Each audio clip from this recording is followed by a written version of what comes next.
Cloud computing. Kalau lu denger istilah ini, apa yang ada di pikiran kalian? Cloud itu awan, computing itu komputer. Jadi apa ini artinya? Kita pakai komputer di atas awan? Tentu enggak ya teman-teman. Cloud computing bukan berarti ada komputer yang ngambang di langit. Jadi sebenarnya apa itu cloud computing? Cloud computing itu layanan komputasi yang bisa kita akses lewat internet. Contoh nih, kalau lu bikin aplikasi, biasanya kan butuh server sebagai tempat untuk hosting. Daripada beli dan ngerakit server sendiri, kita bisa sewa server di cloud yang bisa diakses kapan aja lewat internet. Lah, kok namanya cloud? Cloud kan awan. Ini bukan karena servernya ada di langit ya teman-teman. Istilah cloud itu menggambarkan sistem komputasi yang fleksibel dan bisa diakses dari mana aja asalkan ada internet.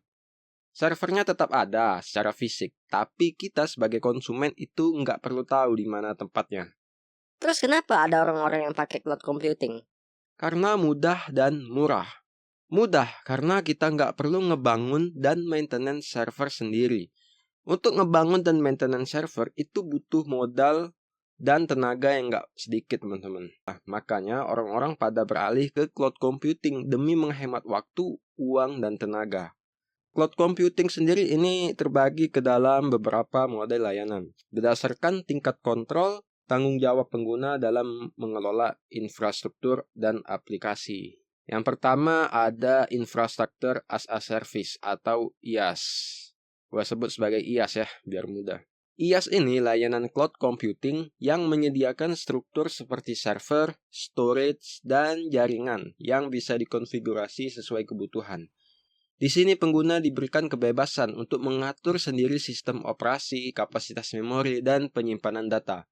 Bisa dibilang ini kayak lu nyewa lahan kosong. Kalian bebas ngebangun rumah, toko, atau apa aja di atasnya. Tapi tetap mengikuti aturan pemilik lahan. Begitu juga dengan IaaS. Kita bisa mengatur server sesuai kebutuhan, tetapi tetap dalam batasan yang ditentukan oleh penyedia layanan. Selanjutnya ada Platform as a Service atau PaaS.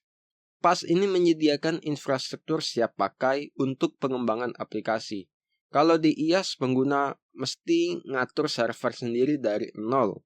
Nah, di PaaS itu semua sudah disiapkan. Pengguna tinggal fokus pada pengembangan aplikasi tanpa perlu pusing mikirin pengaturan server, sistem operasi, atau keamanan jaringan.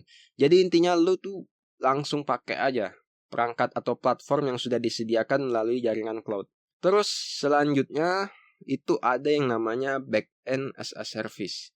BaaS ini layanan cloud yang nyediain berbagai keperluan umum untuk backend aplikasi, kayak logic autentikasi, cloud database, dan lain-lain. Dengan adanya BaaS, ini developer udah nggak perlu pusing 7 keliling lagi nih, mikirin arsitektur backend. Cukup pakai API yang udah disediain oleh penyedia backend. Salah satunya yaitu kayak Firebase. Dan yang terakhir ini ada Software as a Service atau SaaS. Ini adalah aplikasi berbasis cloud. Artinya aplikasi ini bisa diakses melalui jaringan internet. Contoh dari SaaS ini kayak Google Drive, Gmail, Gdocs, dan seluruh layanan aplikasi Google lainnya. Cloud computing itu bikin semuanya lebih praktis dan fleksibel. Kita bisa pakai layanan komputasi sesuai kebutuhan, tanpa harus punya perangkatnya sendiri, asalkan ada internet. Kita bisa akses data, aplikasi, dan server kapan aja dan di mana aja. Sekarang kalian udah paham kan, kenapa cloud computing itu penting? Next time kalau ada yang bilang komputer di awan, udah tahu jawabannya ya.